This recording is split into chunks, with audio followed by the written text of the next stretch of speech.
Hello everyone and welcome back to Bogart on Movies. It's airing as always on South Florida's premier public broadcasting station, WXEL-TV. I hope you're all having a healthy and happy holiday season.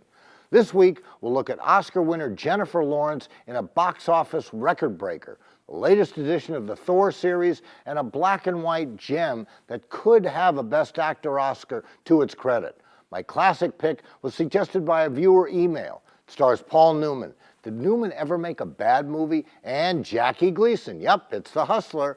And for my real hit, a terrific movie starring Cate Blanchett, just about the best actress around, in one you may not have seen, Veronica Guerin.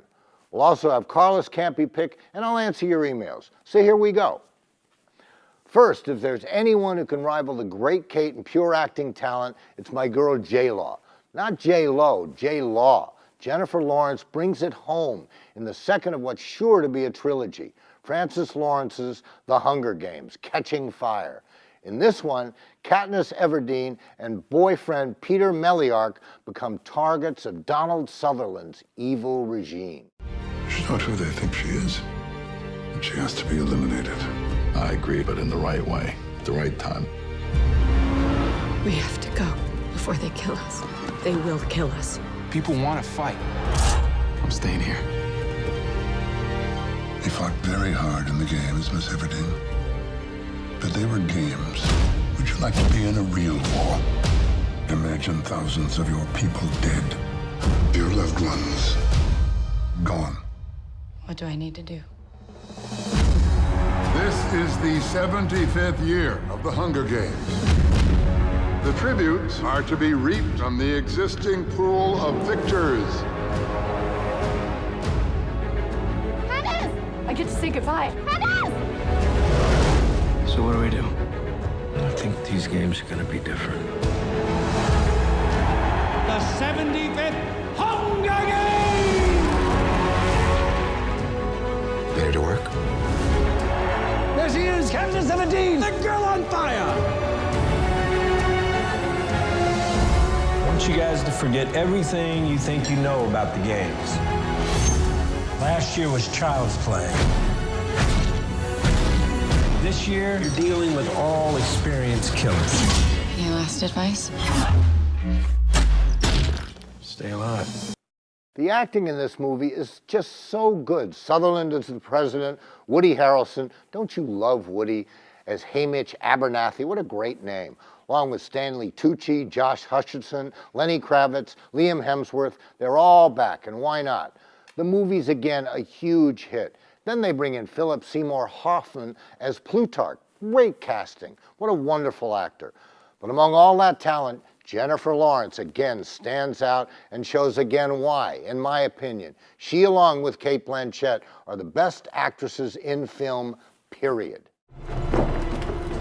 You two have a very simple task. I never meant for anyone to get killed. He has to know that. What are you talking about? Who has to know what? Snow, he came to see me. He's worried about rebellion in the districts. He thinks that they don't believe our love story. You know, Katniss, you should have told me that before I went out there and tried to give these people their money. I'm sorry, I didn't know what to do. Katniss, what were you thinking? Please, just help me get through this trip. Please, just help us get through this. This trip, girl, wake up. This trip doesn't end when you get back home. You never get off this train. You two are mentors now. From now on, your job is to be a distraction, so people forget what the real problems are. The woman is mesmerizing. You can't keep your eyes off her, and that's really what a star is. And the movie's exciting, and the script allows the characters to develop. The set designs and the costumes, they're fantastic. Maybe it's a bit long, but it's grossed almost $160 million the first weekend, and it broke the Harry Potter record for Thanksgiving weekend with $110 million, and there's a reason for that. I loved it. I give it 4 stars out of 5. Oh, and stay for the credits for some extra stuff.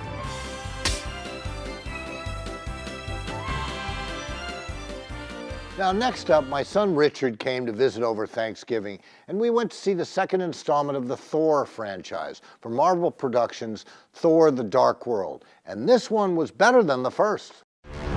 Some believe that before the universe, there was nothing. They're wrong. There was darkness, and it has survived. gonna happen. I gave you my word. I would return for you.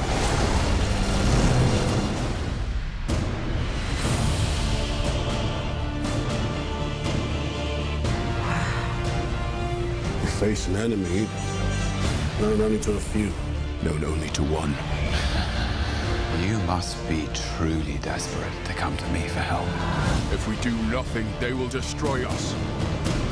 You even think about betraying him. I'll kill you. That was from New York. Okay, the basic plot is that Thor's brother Loki gets out of jail and teams with Thor to conquer the evildoers and save the universe. Right here, I should explain that growing up, I was a Superman, Batman guy, not really into the Thor, Human Torch, Hulk genre. But this one was pretty entertaining, had a lot of action, and the visuals were big.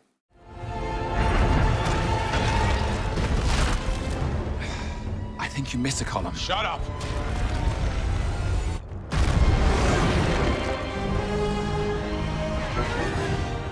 Look, why don't you let me take over? I'm clearly the best pilot. Is that right? Well, out of the two of us, which one can actually fly?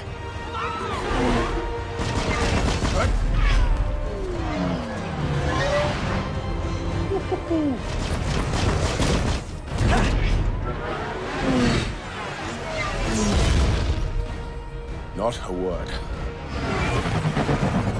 Now they're following us.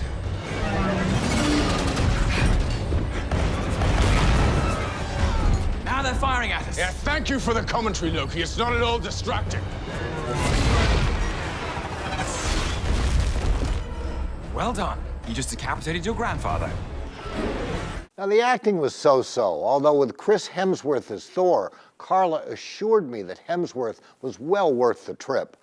I thought he was fine as Thor, but much better as James Hunt in Ron Howard's Rush. And Tom Hiddleston was fine as Loki, as with Anthony Hopkins as Odin. But Natalie Portman, very underwhelming. And Kat Dennings just reprised her annoying character from Two Broke Girls, and she's still annoying. But this isn't an acting movie, it's an action movie, and it had a lot of that. Add in the requisite Marvel humor, and it wasn't bad. I'd say it was worth the money. I'd give it a 3 out of 5.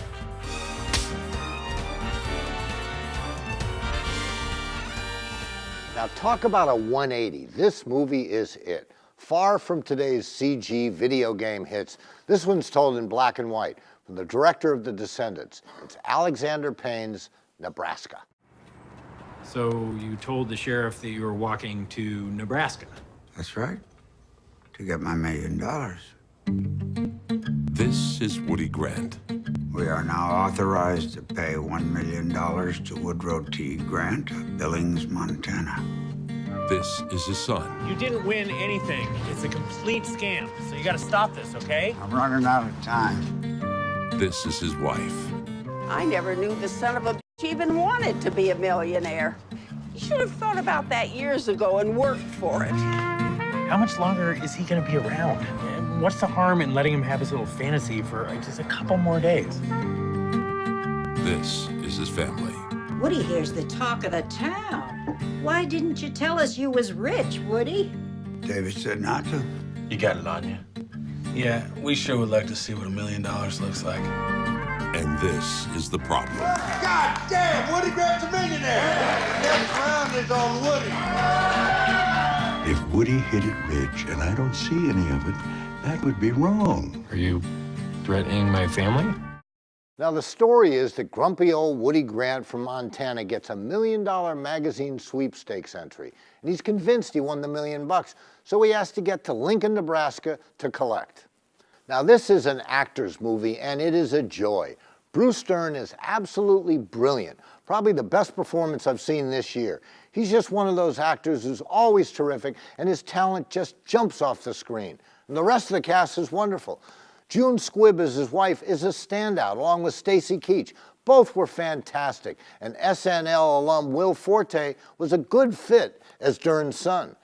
And the movie's not only a poignant look at a slice of Midwest life, it's also funny.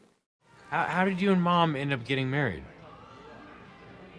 She wanted to. You didn't? I figured, what the hell? Were you ever sorry you married her? All the time.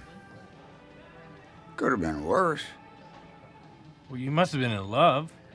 At least at first. Never came up.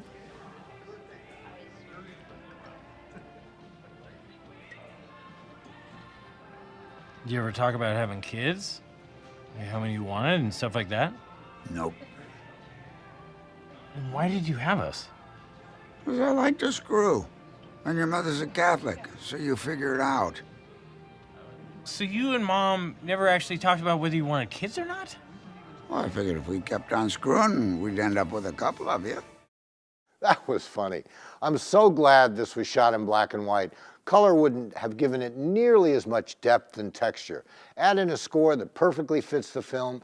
Alexander Payne is proving himself to be one hell of a director. He has a wonderfully discerning eye, and he's made a terrific film about family, pride, and love. And Dern steals the show. He could and he should win the Oscar. He's that good. I urge you to see it. It gets 4.5 stars from me out of 5. I'll be back in a moment with a classic. You have a straightforward choice. You must choose either death or life. And you think I should choose life?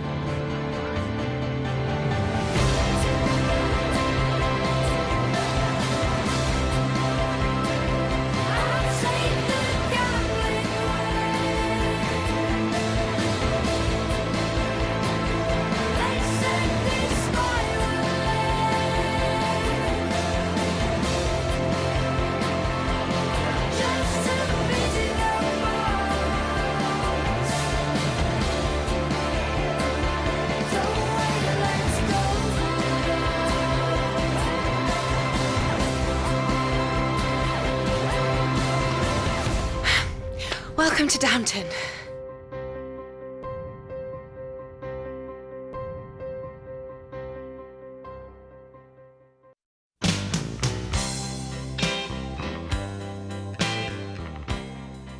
Now for our classic movie, we go to our We Aim to Please file. Last season we got an email from Dan Cohen in Delray Beach saying that The Hustler was his favorite movie, and could I please highlight it at one of my classic picks. So here we go. A look at the story of a small-time pool hustler who wanted to be the best in 1961's The Hustler. When you hustle, you keep score real simple. At the end of the game, you count up your money. That's how you find out who's best. Where do you go when you go out?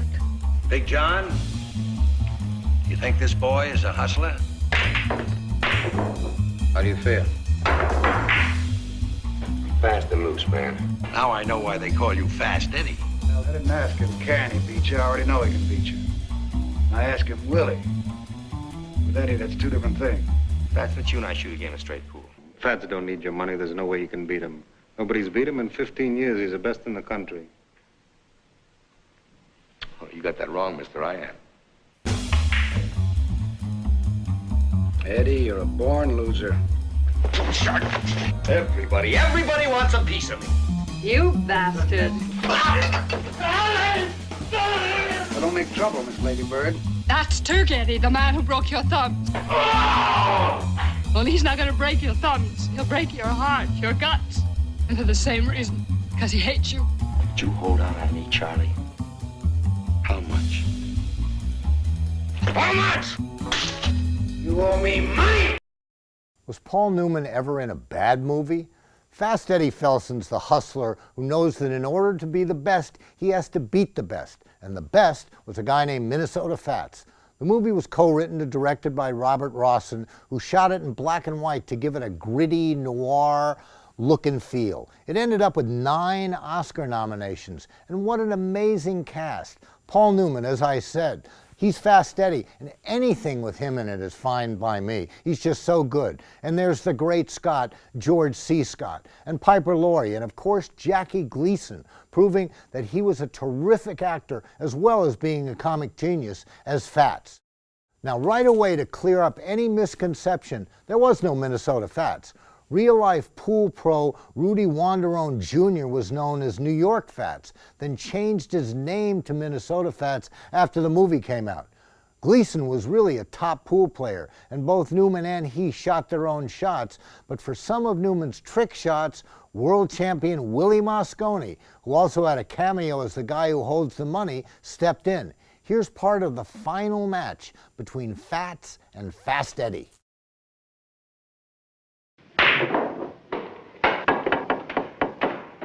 Very good shot. You know, I got a hunch, fat man. I got a hunch it's me from here on in. One ball, corner pocket. I mean, that ever happened to you? And all of a sudden you feel like you can't miss? 'Cause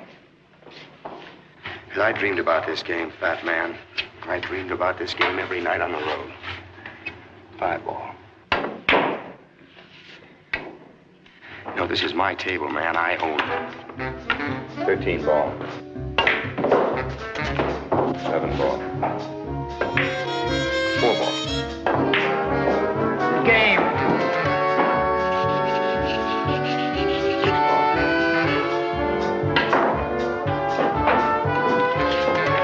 11 ball. Rack 10 ball in the corner.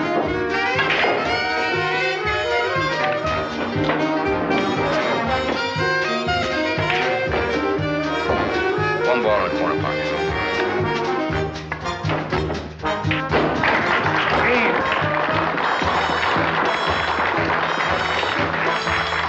That's just great movie making. The themes throughout this film are pretty simple. Humanness, winning and losing, and what you have to do to get to the top. But there's an undercurrent that really makes this movie stand out. I think Roger Ebert put it best when he wrote, "The Hustler is one of the few American movies in which the hero wins by surrendering, by accepting reality instead of his dreams."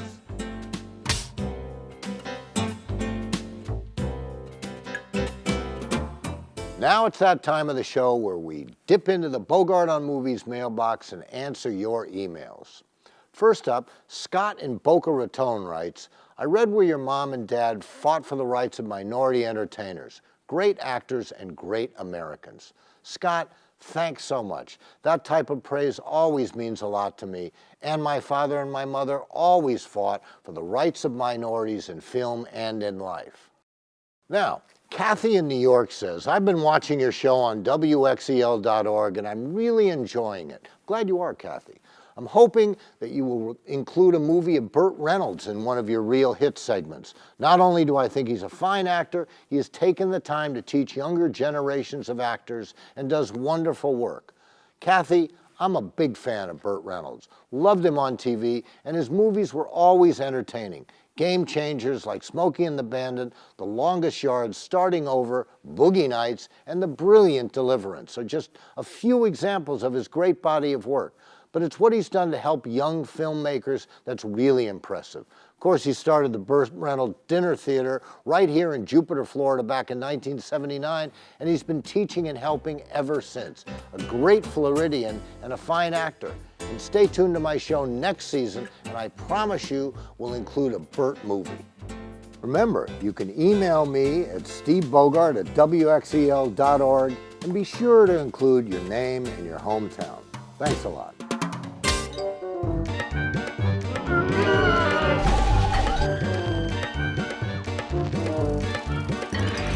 Okay, now it's time for Carla's Campy Pick, and my girl has reached into the Platinum Vault for this one. From Troma Films, The Toxic Avenger. Go get him, Toxie! He's a 90-pound weakling. Everyone hated Melvin. I'm gonna take this mop and shove it down your throat. They teased him. I'm gonna do it with you. Okay. They taunted him. They tormented him until he had a horrifying accident and fell into a vat of nuclear waste, transforming little Melvin into a hideously deformed creature of superhuman size and strength. Melvin became the Toxic Avenger, the first superhero born out of nuclear waste. Yes, the muggers and the rapists didn't know what law and order was until the Toxic Avenger came to town. The Toxic Avenger can bend steel with his bare hands. Oh, we're only kidding. Get it? leaps small cars in a single bound. He crushes drug pushers.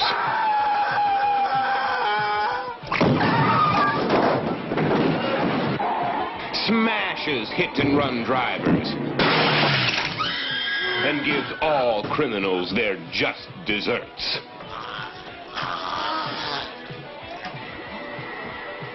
The Toxic Avenger. He was a hero. He's a hero. Wow. He's a fighter. He's a lover. For incredible, explosive action, you must see The Toxic Avenger. He's a different kind of hero.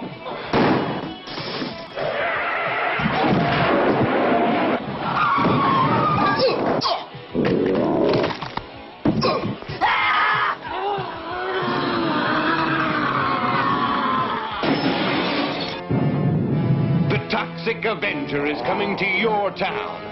Look out. What a guy, Toxie.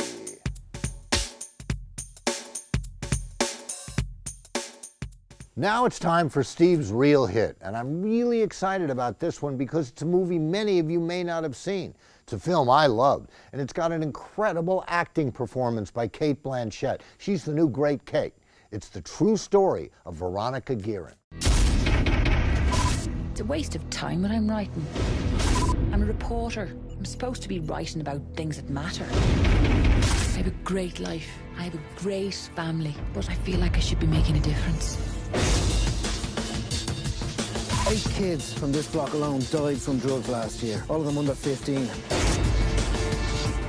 Nobody's writing about it. Nobody cares. Writing a story, you're my man. What do you want to know? What did you say to that woman? Nothing important. Here's the latest candidate, John Gilligan. Ask her some questions. That reporter is a liability. Can't you nail him? No proof. You writing about the bad guys? There's just one bad guy I'm after. It's the one who's up way past his bedtime.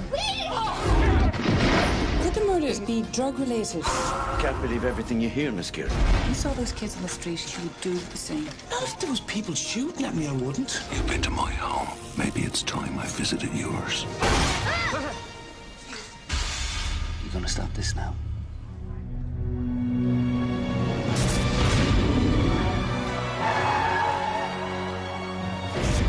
People get killed every day. No one's gonna miss one more reporter. I'm so scared. It's okay, I know. You know, Veronica, sometimes it's braver to just walk away. Do you think I want to do this, do you? I don't want to do it. I have to do it. He wants this to end before things get any worse. She's on her way. How can it get any worse? Things can always get worse, Veronica. You might remember the story. Veronica Guerin was the Irish crime reporter who began writing an expose of Dublin's illegal drug trade. Then she was murdered by the bad guys in 1996, and the whole country turned out in mourning. Steve Croft in 60 Minutes did a piece on Guerin's murder about 7 months after her death. Here's just the beginning of that report. The first radio bulletins were sketchy, saying only that someone in a red sports car had been murdered execution style at a major intersection outside Dublin. But the police and the reporters on the scene knew the victim's identity. They just didn't want to believe it. When news spread that it was Veronica Guerin, in some mysterious way it touched the Irish soul.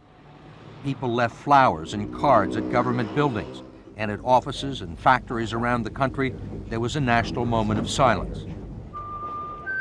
Thousands of people attended the funeral, including the president and the prime minister, and the country wept when her 6-year-old son, Cahill, kissed his mother's casket in a final goodbye. This film showed how one woman's incredible courage changed a country It's sad and it's powerful. Cate Blanchett, a terrific actress, you can see her now in Blue Jasmine, is absolutely brilliant as Veronica. And so is the rest of the cast, mostly Irish, including Gerald McSorley, Brenda Fricker, and there's even a cameo by Colin Farrell. I love this movie. Some critics didn't, but as I've said before, who cares? I'll bet you'll love it too.